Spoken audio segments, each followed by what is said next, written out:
Greetings, everyone. This is Rock and Roll Spot coming at you with the Winning Comic Book Roundup.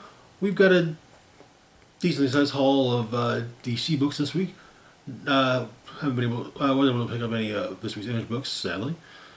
But let's kick things off with Batman number 152. This is a Absolute Power tie-in, and where we left off, Batman and Catwoman were attempting to steal the mother box that Amanda Waller has. However, she didn't put it in the the Gomorrah prison. Instead, she put it on the planet of Zarnia.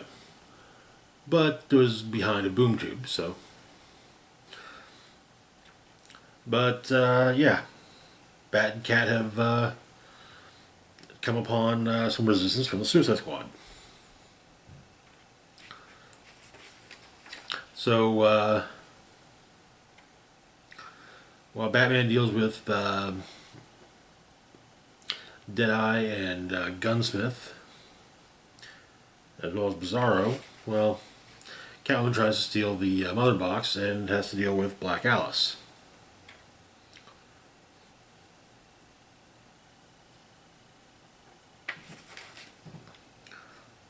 But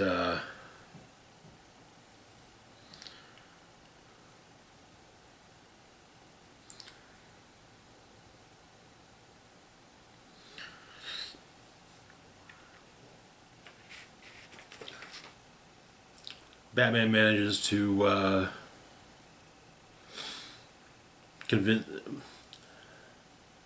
basically trick Bizarro into taking down the rest of the squad. However,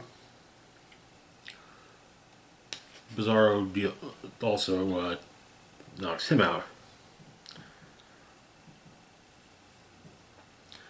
And a swarm of Zarnian flying scorpions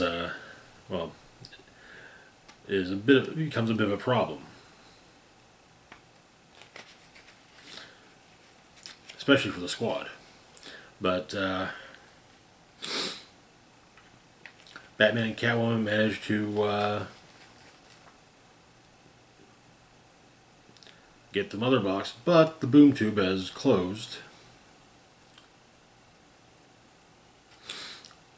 However, a new player enters the field, annihilating Gunsmith very promptly. Darkseid.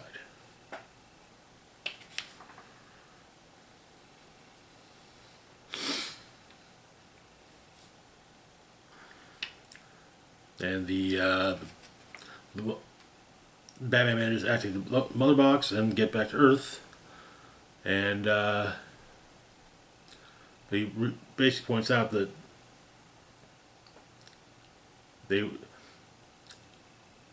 Darkseid wanted them to get the mother box, and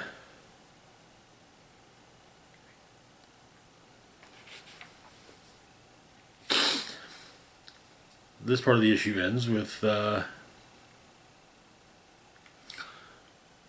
Batman and Catwoman taking a moment to enjoy the tropical island that they ended up on with the mother box.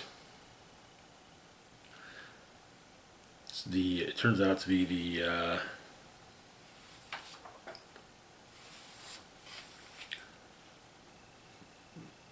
the island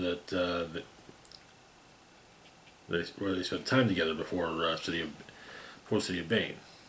We also got a backup story focusing on Birds of Prey. The birds are on Themyscira, and Canary's trying to thank Nubia for allowing them sanctuary. But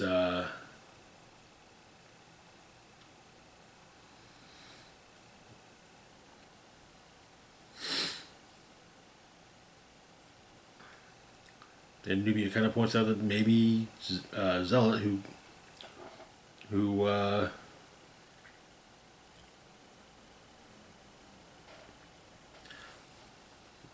was able to put aside her history with the Amazons, should be leading the team. Sin is kind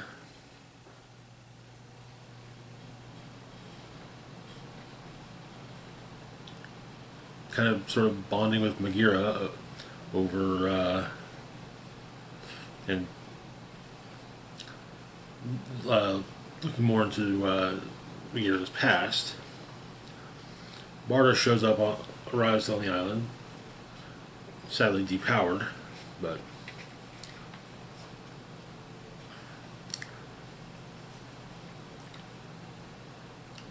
the birds are reunited and leading to the next issue of Green Arrow with Black Canary trying to figure out why Ollie switched sides. But that is where the issue ends. And all of these two stories were largely setting up for our next book, Absolute Power #3.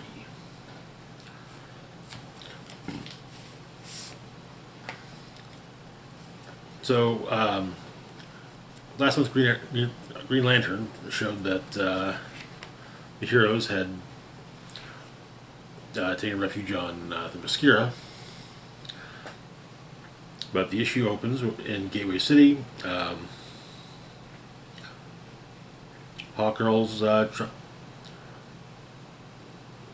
calling for help, and she's got Mammoth with her from the Fearsome Five, as the villains are being taken as well as the heroes.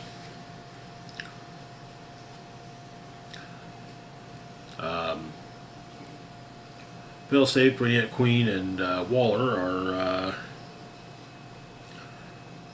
looking to next steps. Apparently, Velocity and Jadestone of their Mazos are marginally less responsive for some reason.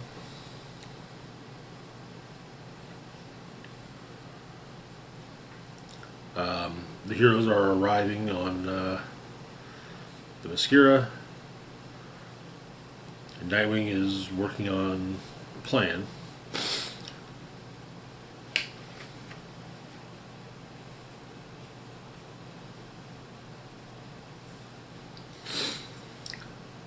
Barda is very much in favor of taking lethal measures against John Kent, but Nightwing is absolutely against that.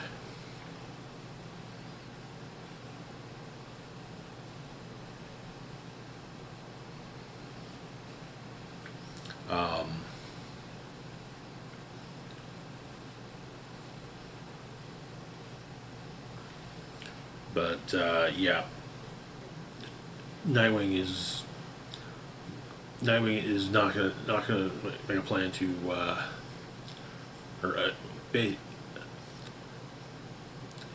based on a primary plan to kill John.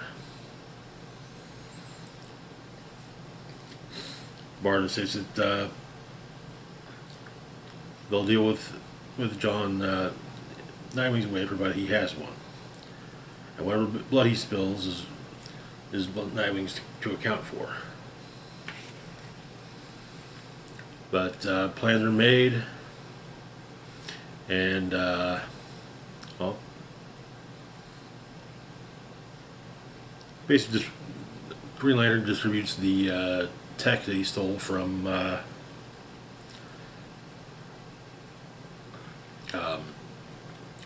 Waller's prison. Teams consisting of yeah, Aquaman, Blue Beetle, Red Tornado, and Yara Floor to rescue a man named John Starr from Waller's Suicide Squad. And Aquaman's sea friends have managed to pinpoint the location of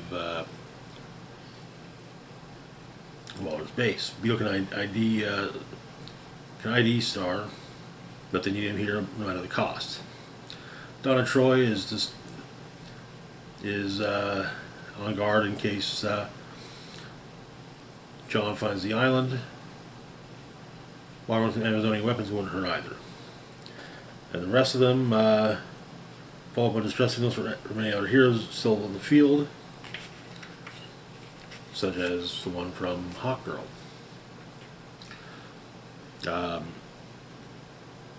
In Shanghai, Failsafe basically says that, yeah, we're no longer affiliated with the U.S. And they are decided that they are a government unto themselves. The Brainiac Queen has cited out every bit of data from Chinese government servers, as she already did to Russia and Japan. But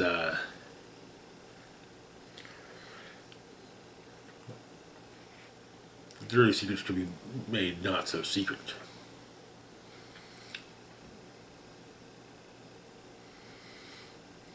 But Waller tells Failsafe that there's a problem with some of the Amazos, again, with namely Jadestone and Velocity. And Failsafe points that it's some sort of infection. Infection of identity. That's something that had been considered because they're so powerful. The heroes are so powerful that basically we're taking more than they bargained for. They begin to absorb minute slivers of their target's morals.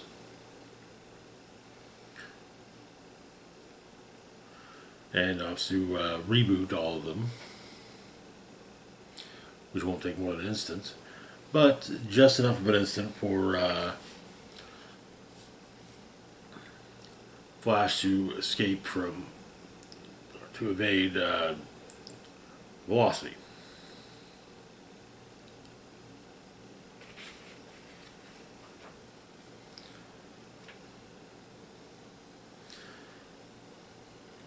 And so the Aquaman and Red Tornado Squad deals with the Suicide Squad on the OSS Reeve.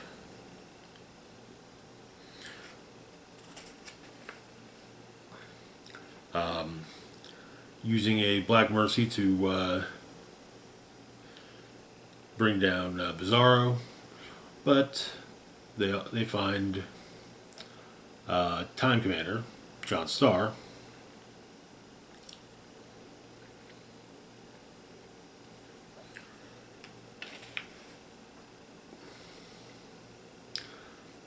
Yara Floor manages to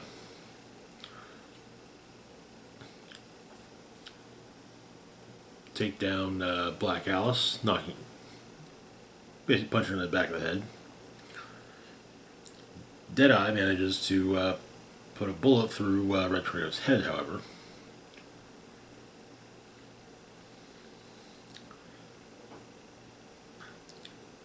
And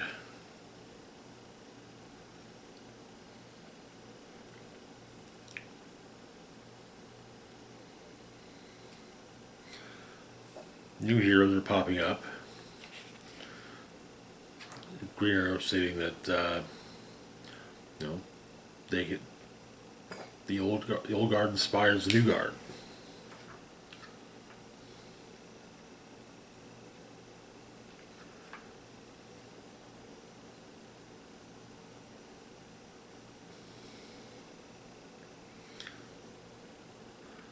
But a hero named Glacier gets depowered by one of the Amazos. Airwave is trying to make, trying to figure out how to be useful.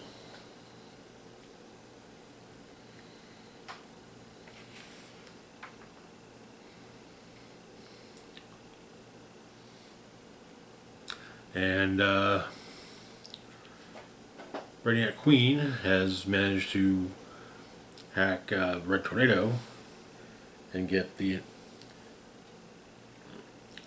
location of the heroes,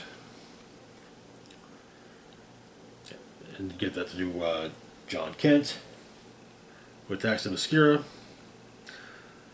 And of course, Barda loads a kryptonite bullet into a rifle, but Nightwing stops her from taking a shot and manages to get John to shift John's attention to him.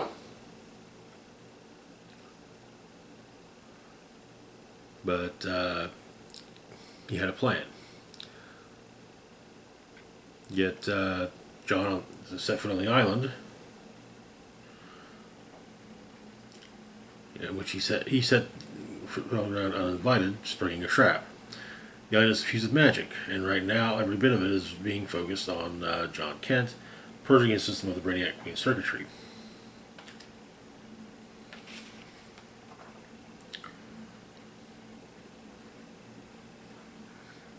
And that also manages to get through the fact that Waller lied to Brainiac Queen.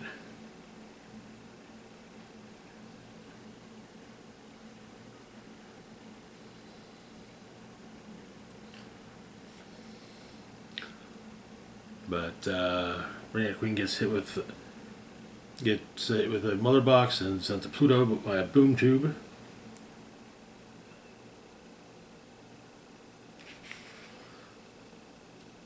And John is reunited with Clark.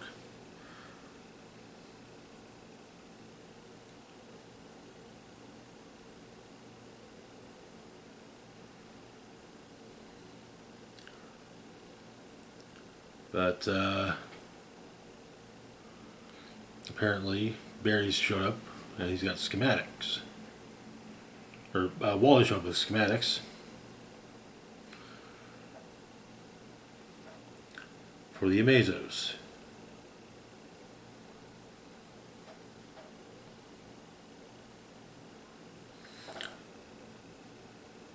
Apparently, John Starr is the key to getting everyone's powers back. Barry, however, shows up on Gamora Island, finds the multiversal portal, and is about to have the get a surprise from the assembled crime syndicate. And that is where the issue ends. We got one month worth of tie-ins to go, as well as the final, next month's issue. Moving on to our last book for the moment, we've got Justice Society of America, number 11.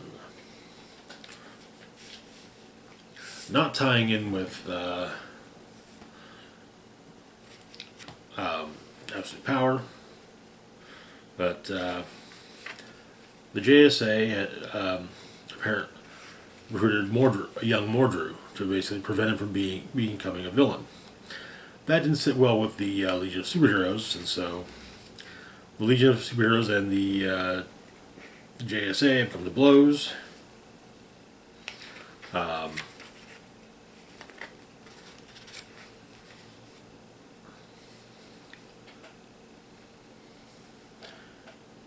even characters who are regularly allies. For example, Starman makes Stargirl's cosmic rod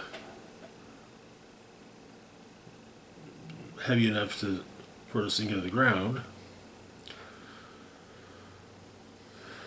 But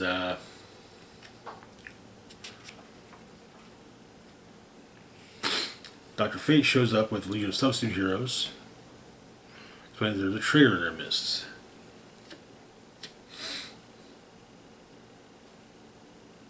That traitor is Wildcat.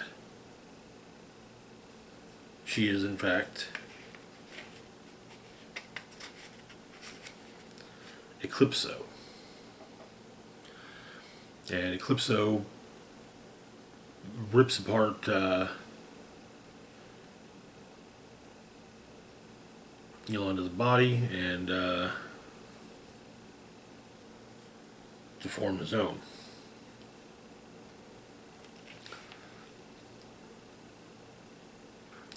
And they both managed to seem to manage to take down Eclipso and return Yolanda.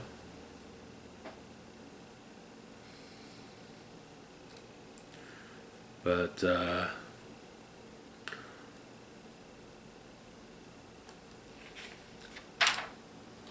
new team is should likely be formed. So a new team for the future should be formed, and it seems that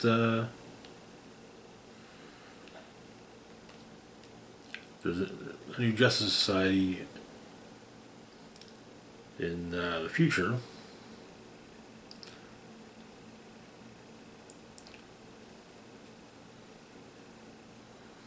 With, let's see, Huntress, Green Lantern,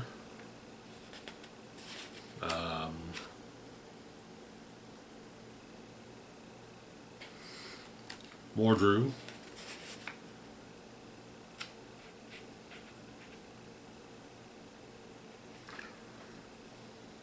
looks like XS, Solomon Grundy, Dr. Fate, potentially Wildcat, maybe Atom Smasher as well. But what appears to be the new JSA of the future. I dig it. That is where the issue ends. Good issue.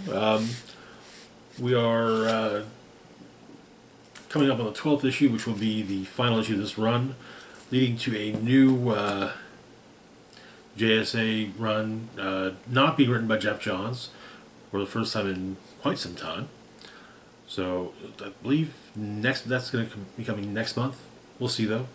Anyways, that's going to do it for now. As always, feel free to like, share, and subscribe. Links to my Facebook, Twitter, Blue Sky, Instagram, Mastodon, Patreon, and PayPal can be found in the description box down below. Big shout out to Patreon patron Redman of the Penis. Your support is greatly appreciated. This is Rock and Roll Spock signing off, saying, live long and rock hard.